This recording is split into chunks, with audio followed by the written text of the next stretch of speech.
Good afternoon. Bit of a news flash for those of you who actually know me here. For once, I'm not going to stand here and talk about myself.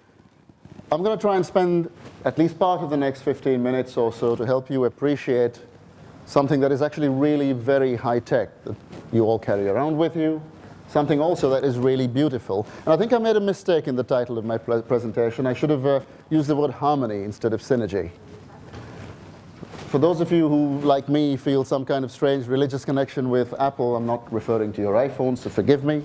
I'm talking about banknotes, the humble banknote. And I'd like to ask you all to reach into your wallet, your handbags now, whatever you're carrying, your pockets, and if you could just get out a banknote, any banknote, please do that. Look, I work for a bank. I promise I'm not going to come around afterwards and ask you to give it all to me. Right? I work for a bank that actually makes money, quite literally, in Hong Kong, and has done for 148 years. And let me take you back in time a bit. Banknotes have actually been used for well over 1,000 years. In China, the Tang dynasty used banknotes as a representation of silver to allow traders to place silver in one place and then go off to another government office somewhere else with a banknote and be able to get their silver back. And for as long as there have been banknotes, there have been people who've been trying to copy the things for fairly obvious reasons. Now, in the 14th century, the Ming dynasty had a fairly unique way of preventing banknote counterfeiting. That behind me is a Ming dynasty banknote. The real thing's about the size of an A4 page of paper, so not exactly something you can easily fold up and carry around with you. We've got the real thing in the HSBC archives in Kowloon. But that text right behind me there actually states very clearly that anybody caught counterfeiting that banknote would be summarily decapitated and their wealth taken away from them and handed over to the person dobbing them in. So that was quite an incentive, I think. In this day and age, banks like HSBC, the Hong Kong Monetary Authority, we can't be quite so radical. So we've got to do stuff, other stuff, that protects banknotes. Now, HSBC was founded in 1865, and ever since that point, we've been issuing banknotes.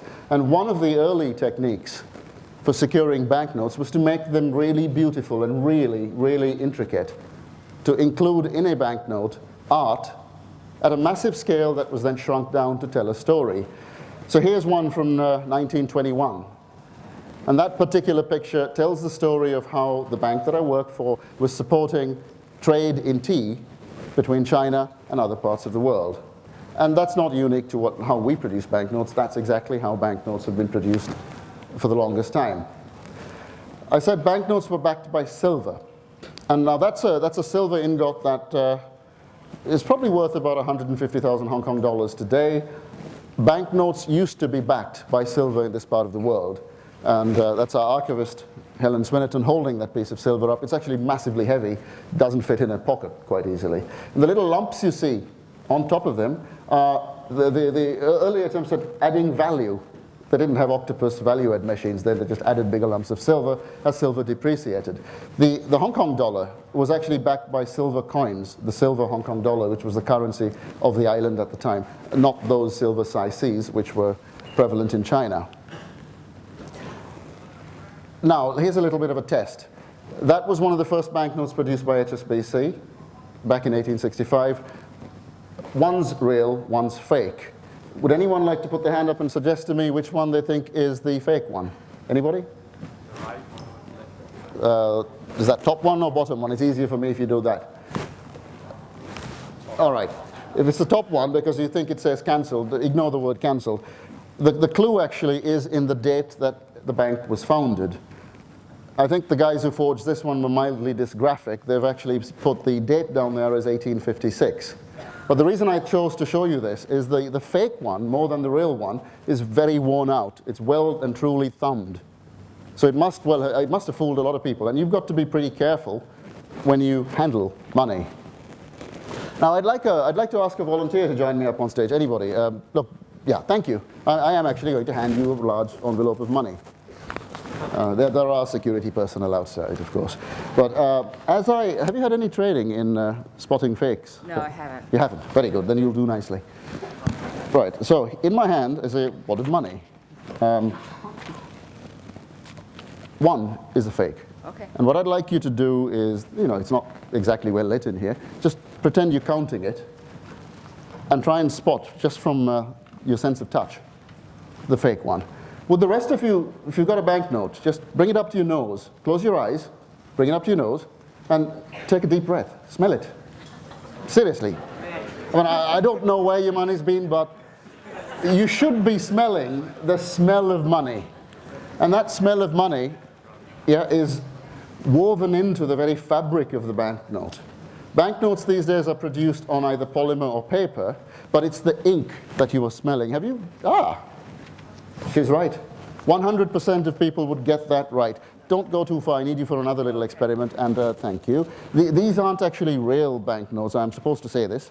These are house notes produced by our partner R&D facility in Switzerland, KBA Notices. And because there was one in here that was supposed to be fake, I'd be arrested if it was really a fake. These are part of the arms race, if you like, against criminals who counterfeit these things. And I'll just leave this here for now. I was going on about the ink. The ink that you're smelling on your banknote never actually dries, ever.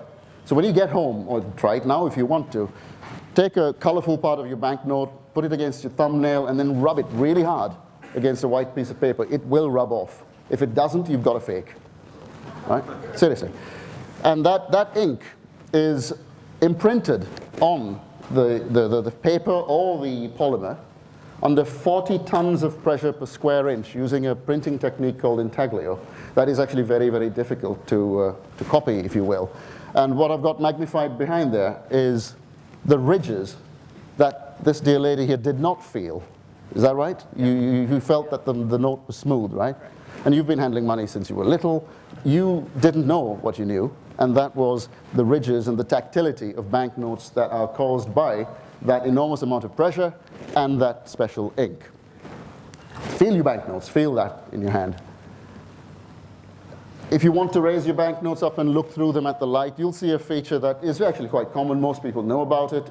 It's the watermark. If you happen to be holding in your hands one of the banknotes produced by HSBC, and in 2010, which is the series from which these banknotes come from, 65% of the banknotes in Hong Kong were issued by HSBC. You should see the building at 1 Queen's Road Central as the watermark. If it's a slightly older note, you'd see the Bauhinia flower on the Hong Kong flag. And that image is very highly designed and integrated into the paper of the note. Engraving also is very much part of the artistic design process of the banknote as well as the security process. Now, the engraving techniques used today have been around since around the 15th century, and they were actually pioneered by a German artist named Albrecht Dürer. And that image, which is on the $1,000 note issued by HSBC, when it's originally created, is bigger than I am. And then it's shrunk down to fit onto that banknote and engraved very carefully and produced in that printing process. While I carry on talking, if you could step closer a moment, I'll run another experiment through you. So this is another envelope with money. This time I've only got 4 notes in my hand, and 3 out of the 4 are fake. 1 is real. Right? Same thing, take your time. Smell it, and this time around it's not just the feel. You can smell it. Heck, if you want to taste it, taste it. Art. I spoke about art being very much part of the security process, and those engravings tell stories.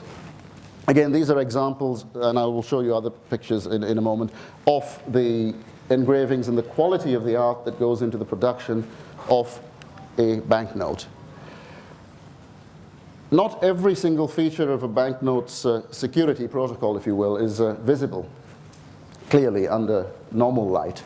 But there are some that are printed in such a way that are visible under special circumstances. If you could, again, hold your banknote up to the light. If you happen to have a 2010 series HSBC note, you will see on the right-hand side of the front of the note some random triangles. The front of the note, mind you, is the one with the person's signature on it. That is a promise to pay a certain amount of money. If you flip that note onto the other side, you will observe another series of random triangles. Hold that up to the light and look at it. And I've got a $1,000 note in my hand. And that random series of triangles transforms itself into the HSBC logo. Now the light isn't low enough here, but I'll try this anyway. If you happen to have a UV torch and you hold it up, as I do, this is what you see when, this is what a bank teller sees if they're suspicious of the note you're carrying and look at it under a UV lamp. Certain things show up under UV light that you don't see under normal circumstances. So here's that set of Gemini features, as we call it, transitioning into the HSBC logo, and under UV light, only two beautiful fluorescent sort of colors show up. And there are other things on a banknote that have that UV feature, such as the serial number on the 2010 series down there, and these little bars down the middle. And if you don't have those features in there, again, you've got a fake. Have you finished? Very good. See, you've done what a lot of people do. You've actually picked a fake. Can you tell me why you picked this one? Well, I went through all of them and tried to find what the differences, first of all. And this one seemed to have this difference here in terms of touch and all the rest. So I figured that in terms of a difference from well the done. others. The reason this particular one stands out and is often picked by people is because of that tactility. It is actually too tactile. And the real one is, in fact, this, which is also tactile up there. The fake in this case was very cleverly produced using laser printer technology. Effectively, laser toner was applied repeatedly to layer the note and provide tactility. By the way, thank you very much. Thank you for your help. The other piece that often fools people is the thing that is called the windowed thread, the metal bit down the middle that you see behind me there. In a real banknote, that metal thread is woven through the fabric of the note. In this particular case, a bit of cigarette foil was very cleverly cut up and pasted onto the note. So, what you often don't know can help you in spotting a banknote, unless it's very, very cleverly done. And in those circumstances, what you think you know can often let you down. So again, be very careful. The thread is a magnetic feature. And this is where we get into technology. That magnetic feature can be actually read by an ATM. And when we produce banknotes, one of the most difficult things that we have to do is to go around the territory, go around to car parks, go around and calibrate these ATMs so they can be told what's in a real banknote. And that magnetic thread contains some real data and is also visible and also tactile. And it's designed into the banknote. I'll show you a couple of other features before we wrap up. Again, if you've got a 2010 series banknote in your hands, if it's from HSBC, if you look to the top right-hand corner of the front side of the note, which is there, you'd see this lion head thing up there. And that's a very, very special printing technique called spark, where a metallic ink, ink with very fine particles of metal, is printed on here, and then almost instantly magnetized to raise the metal particles up, and then instantly dried. Now, some people try to fake this with, of all things, metallic nail varnish. The way to spot this is to tilt the banknote up this way, and you see this thing we call a rolling bar effect, that bar rolls around. If you see it shimmering but that bar doesn't exist, you've got a fake. One last thing, if you happen to have this same note or a 2010 series up here, I'll show you the latent image. If you hold the note up and look at it, but look at it along the horizontal plane, like so, and then gradually tilt it backwards and forwards. Again, if you happen to have a 2010 series note, you will see the denomination of the note gradually appear in front of your eyes and disappear. And that's, again, a printing technique that focuses on showing you something only when light hits the note at a particular angle. Now, I could go on talking about banknotes for hours, but we've run out of time. And here behind me is, finally, a bigger picture of the beauty that you see in your banknote. These are tapestries of art. If you get home and have a magnifying glass, take a moment to actually look closely at some of these images. Now, this is an age when people, perhaps those of you in the audience here, believe that because of things like Bitcoin, banknotes would be dead. You may be right. Now, I hope, but I for one hope that that doesn't actually happen in my lifetime, because, and I don't say this because I work for a note-issuing bank or I'm somehow obsessed with money. It's just simply because I've grown to really appreciate the feel of these pieces of art, the touch of it, the smell of it. I love them. There's a lot of work that goes into producing them, and the appreciation that I feel for them is something I hope I've helped you. Thank you.